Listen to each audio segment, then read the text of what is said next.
YS Jaganmohan Reddy Rentapalla గ్రామంలో ఆత్మహత్య చేసుకున్నటువంటి కొర్లకుంట నాగమల్లేశ్వరరావు విగ్రహావిష్కరణకి వస్తున్న సందర్భం ఎలా ఉంది అంటే, మనం సినిమాల్లో చూసేవాళ్ళం.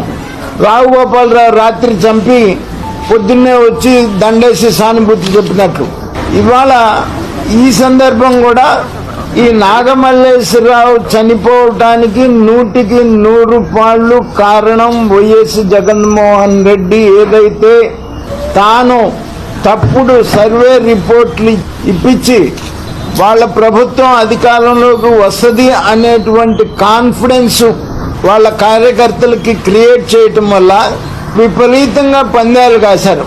ఈ నాగమల్లేశ్వరరావు కూడా ఇంట్లో ఉన్న 10 లక్షలు ఖర్చులకు పెట్టుకున్న 10 లక్షలు కూడా తీసుకుని వెళ్ళి 2 కోట్ల రూపాయలు పందెం కట్టాడు. అప్పులు వాళ్ళు అడుగుతారు అనేటువంటి ఉద్దేశంతో ఆయన ఆత్మహత్య చేసుకుంటే దానికి ఎవరు బాధ్యులు?